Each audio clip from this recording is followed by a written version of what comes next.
Modern life has taught us a quiet habit. When we struggle, we look outside ourselves for the answer. We medicate discomfort. We optimize behavior. We scroll for relief. And slowly, we hand our attention. From above, the city glows, not as streets and buildings, but as a circuit, alive with signals, running on borrowed power. Neuroscience is beginning to notice something unexpected. The brain is not broken. It is simply undercommanded. There is a switch, not chemical, not technological, but cognitive. The belief that you are in control. Watch what happens when one person pauses. The noise freezes. The notifications fall silent. A single breath enters the body, and for the first time, it is chosen. Inside the mind, the prefrontal cortex lights up. Fear quiets. Focus returns. The system wakes. Practices once called mystical are now measured, mapped, and tested. Breath, attention, stillness, ancient tools, meeting modern science, reshaping neural pathways in real time. This is not escape, it is authorship. When we stop outsourcing our agency, the strings dissolve, the brain reorganizes, connections widen, possibility expands, like galaxies forming where limits used to be.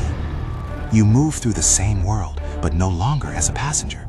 You are directing the signal. Because the most powerful technology on Earth was never an app, or a pill, or a system. It was installed in you from the beginning. Human agency, the antidote for everything. An Esoteric Lore limited podcast series. The greatest transformation does not arrive from the future. It activates from within.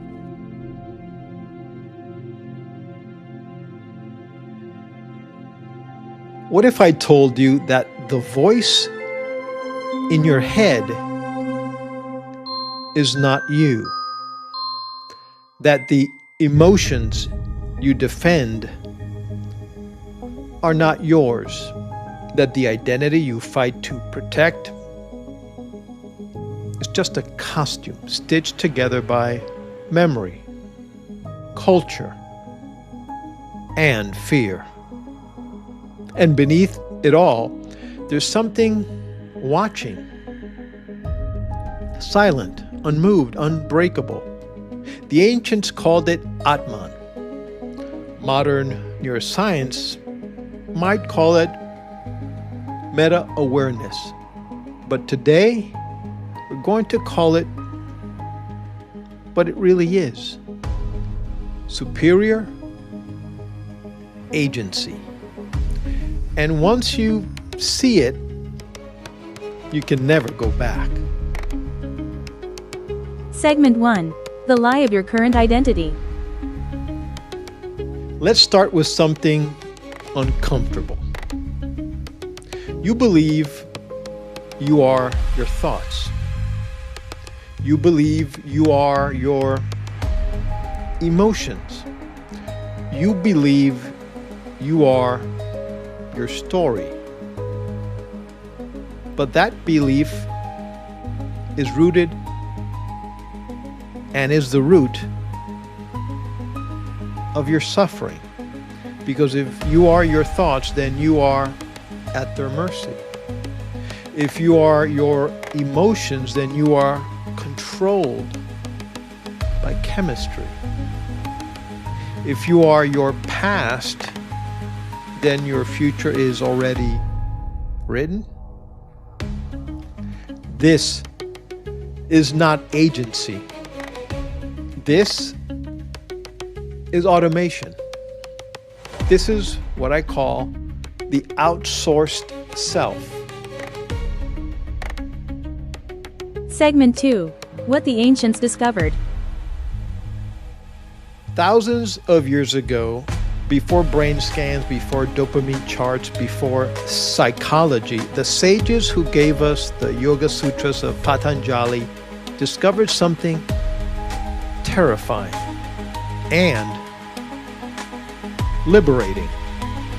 They discovered that you are not the fluctuations of your mind. You are the one who observes them. That observer is Atman. Not your personality, you're not your trauma, not your achievements, but the unchanging witness behind all change. Segment 3.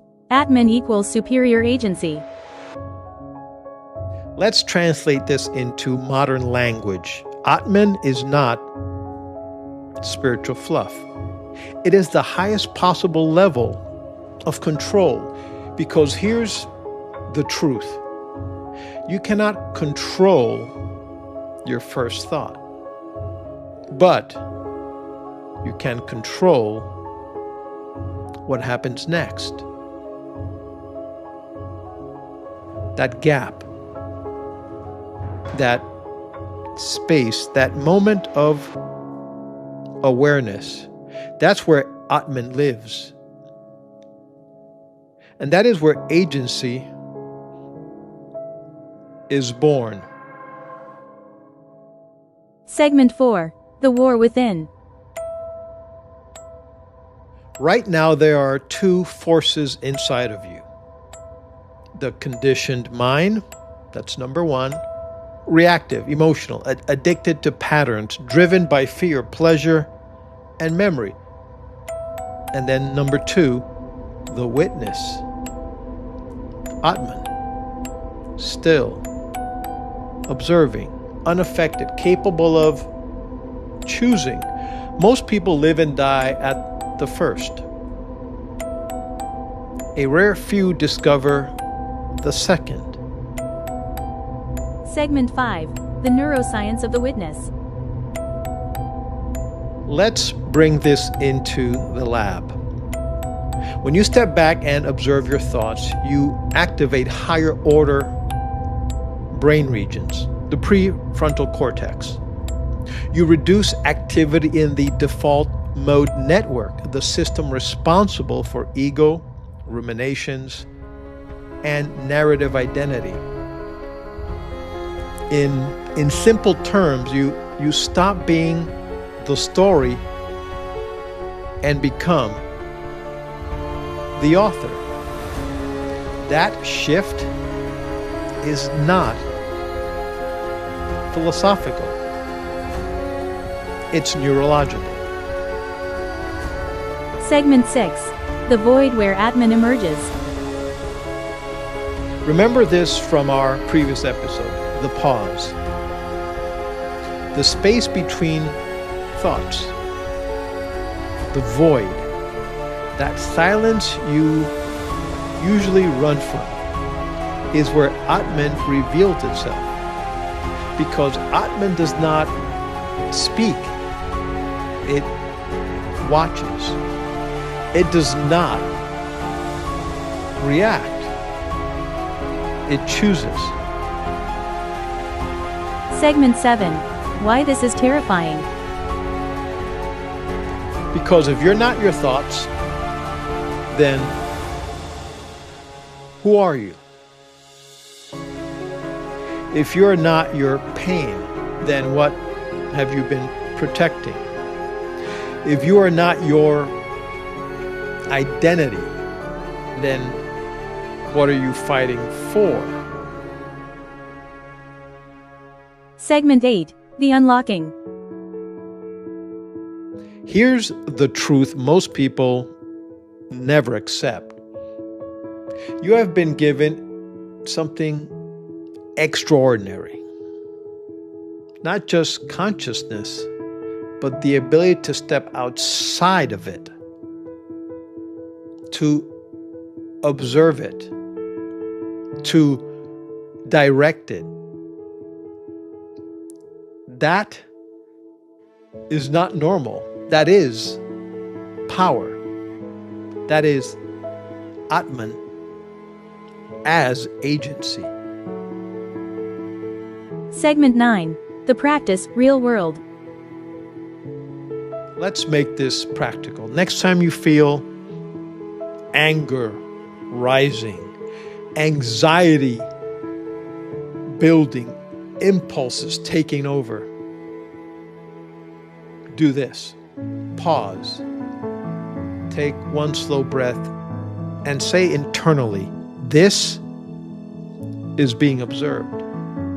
And in that moment, you separate from the reaction. You become the witness. You activate Atman.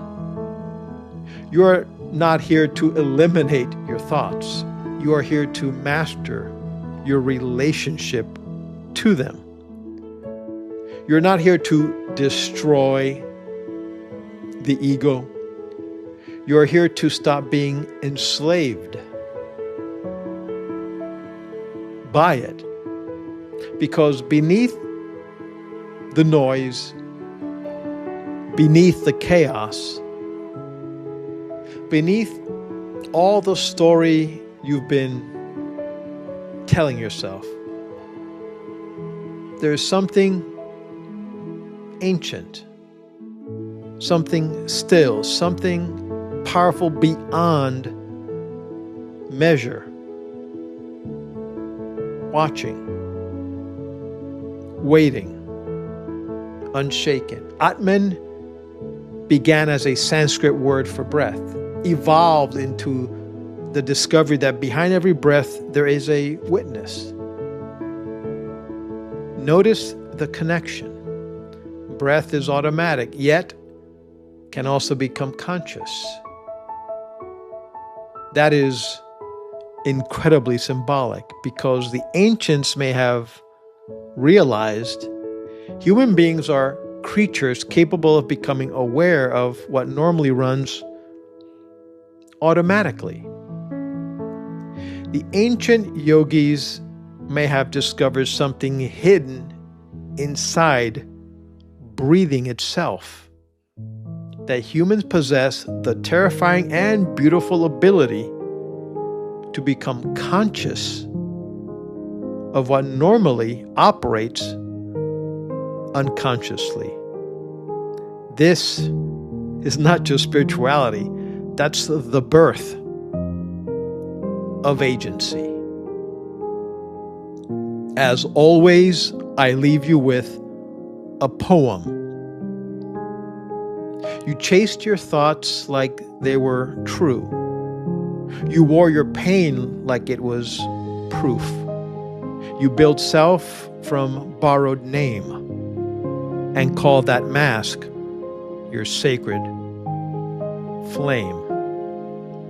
But in the silence between the noise, there lives a watcher that never destroys. No past can stain it, no fear can bend, no story can write it, no time can end. It does not fight, it does not flee, it simply waits for you to see that you are not the storm above. You are the sky it's made of. And once you know this silent art, you don't find power. You remember who you are.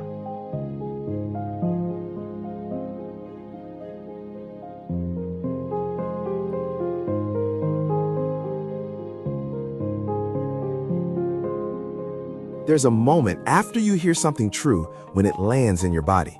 Not as an idea, but as a decision. I don't want to keep living on autopilot. Because autopilot isn't weakness, it's your nervous system running fast patterns under pressure. That's why smart people still snap, scroll, avoid, and repeat. Here's the reframe that matters. You are not your reactions. A reaction is a surge. You are the one who can interrupt it. Not by calming down perfectly, but by creating a small gap. A pause, seconds of space where choice becomes possible. That's also why insight alone doesn't change behavior. Under stress, knowledge disappears. Skills don't. Skills are trained. The Agency Academy book gives you the blueprint. It explains what's happening and where your leverage actually is. The Pause app is the training ground. It helps you practice in real moments when it's hard. If you're tired of reacting, go to iwillpause.com. Start training, claim the book, and choose differently in the next moment that matters.